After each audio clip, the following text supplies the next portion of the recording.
बिस्मिल्लाहिर्रहमानिर्रहीम। अस्सलाम वालेकुम व्यूअर्स, मैं उम्मीद करती हूँ कि आप सब खैरियत के साथ होंगे।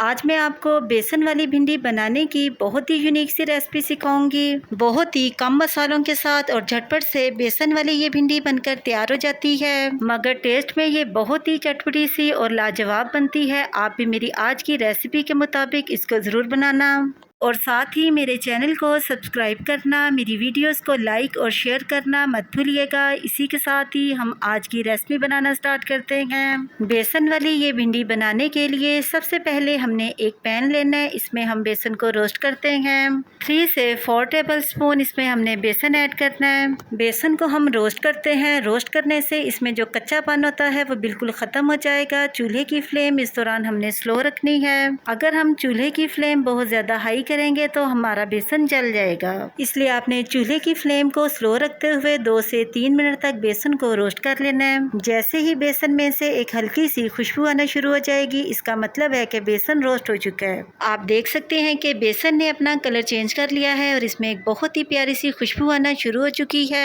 अब हमने चूल्हे की फ्लेम को ऑफ कर देना है और भिंडियों पर मसाला लगाते हैं। ये देखिए, ये मैंने 400 ग्राम के करीब भिंडियाँ ली थी। इनको पानी से अच्छी तरह से वॉश कर लिया था और फिर इनके पानी को एक कपड़े की मदद से मैंने ड्राई कर लिया था और फिर भिंडी को ऊपर और नीचे से काटने के बाद सेंटर से इनके 4 पीसेस कर लिए हैं। इस तरह से भिंडी को काटने से मसाला भिंडी के ऊपर और नीचे अच्छी तरह से लग जाएगा और फिर इसमें हमने रोस्ट किया हुआ बेसन ऐड करना है। बेसन को जब हम रोस्ट करेंगे तो इसका टेस्ट भी भिंडी में बहुत ही जबरदस्त आएगा और साथ ही इसमें हमने 1 टेबल स्पून नमक ऐड करना है। नमक आप अपने टेस्ट के मुताबिक कम या ज्यादा भी इस्तेमाल कर सकते हैं कि जितना नमक आप अपने सालन में यूज करते हैं। और साथ ही इसमें हमने 1 टेबल स्पून पिसी हुई रेड मिर्च ऐड करनी है। 1/4 टेबल स्पून इसमें हल्दी ऐड करनी है और साथ ही इसमें हमने 1/2 टेबल स्पून पिसा धनिया ऐड करना है। बस ये 3-4 मसाले ही हमने इसमें यूज करने हैं। इससे ज्यादा मसालों को शामिल करने की बिल्कुल जरूरत नहीं। चम्मच की मदद से इन तमाम मसालों को भिंडी में अच्छी तरह से मिक्स कर लेना है। आपने इस रेसिपी में बेसन इतना यूज करना है कि ये तमाम भिंडी पर अच्छी तरह से लग जाए। भिंडी की ये बिल्कुल लेटेस्ट रेसिपी है। मेरे जिन व्यूअर्स ने भिंडी को इस तरीके के साथ कभी नहीं बनाया, वो भी भिंडी की इस रेसिपी को इस तरीके के मुताबिक जरूर बनाएं। आपको इसका टेस्ट बहुत ही यूनिक और लाजवाब लगेगा। बेसन वाली ये भिंडी बहुत ही खट्टी खट्टी और चटपटी बनती है। आप इसको रोटी के साथ, चावल के साथ, यहाँ तक के चम्मच से भी खाएंगे, ये आपको इतनी पसंद आएगी।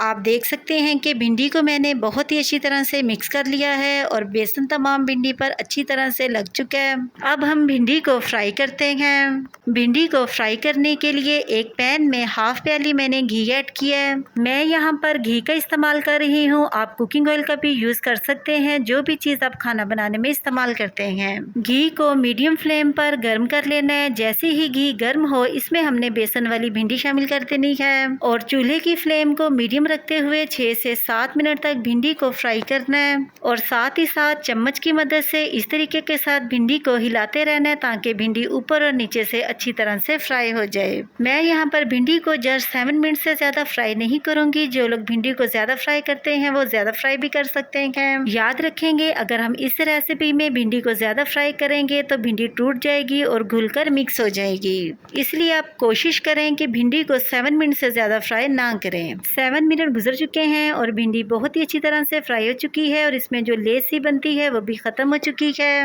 अब एक चम्मच की मदद से तमाम भिंडी को इस तरीके के साथ हम एक प्लेट में निकाल लेते हैं। आप देख सकते हैं कि माशाल्लाह से कितनी जबरदस्त सी खड़ी खड़ी सी भिंडी फ्राई हुई है। इसी तरीके के साथ ही तमाम भिंडी को हमने एक प्लेट में निकाल लेना है। तमाम भिंडी को मैंने इस तरीके के साथ एक प्लेट में निकाल लिया है। भिंडी को फ्राई करने के बाद एक पैन में हमने 2 से 3 टेबल स्पून के करीब घी ऐड करना है। घी को हमने मीडियम फ्लेम पर गर्म कर लेना है। जैसे ही घी गर्म हो, इसमें हमने 1 टेबल स्पून साबुत जीरा ऐड करना है।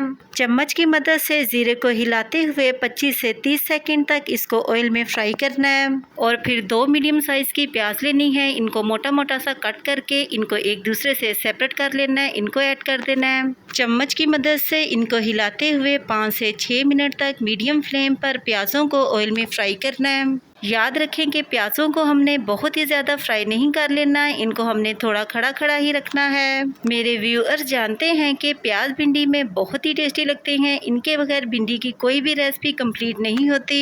और अगर आप मेरे इस तरीके के मुताबिक बेसन वाली भिंडी की रेसिपी को एक बार बनाएंगे तो ये आपको इतनी पसंद आएगी कि आप किसी भी और तरह की भिंडी बनाना भूल जाएंगे।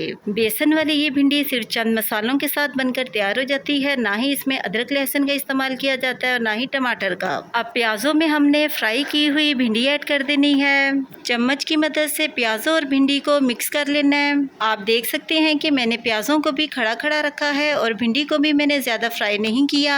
अब भिंडी को थोड़ा खट्टा खट्टा सा बनाने के लिए इसमें हमने 3 टेबलस्पून व्हाइट सिरका ऐड करना है। व्हाइट सिरके की जगह भिंडी को खट्टा करने के लिए आप आमचूर पाउडर का भी इस्तेमाल कर सकते हैं। चम्मच की मदद से व्हाइट सिरके को भिंडी और प्याजों में मिक्स कर लेना है और 3 से 4 मिनट तक मीडियम फ्लेम पर चम्मच को मुसलसल हिलाते रहना है। 4 मिनट गुजर चुके हैं और हमारी ज़बरदस्त सी बेसन वाली भिंडी बनकर बिल्कुल तैयार हो चुकी है। अब हमने चूल्हे की फ्लेम को ऑफ कर देना है। चम्मच की मदद से भिंडी को एक बार मिक्स कर लेते हैं और इसको एक प्लेट में निकालते हैं। माशाल्लाह से बहुत ही ज़बरदस्त और लाजवाब सी बेसन वाली भिंडी बनकर बिल्कुल तैयार हो चुकी है। आप भी इसको ज़रूर ट्राई करना और कमेंट सेक्शन में अपनी राय के बारे में मुझे ज़रूर बताना कि आपको मेरी आज की बेसन वाली भिंडी की ये रेसिपी कैसी लगी। इसी के साथ ही मैं आपसे दोबारा मिलूंगी नेक्स्ट प्रोग्राम में एक नई रेसिपी के साथ। तब तक के लिए अपना बहुत ही ख्याल रखिएगा और मुझे अपनी दुआओं में ज़रूर याद रखिएगा। मैं अब आपसे इजाज़त चाहती हूँ। अल्लाह हाफिज़।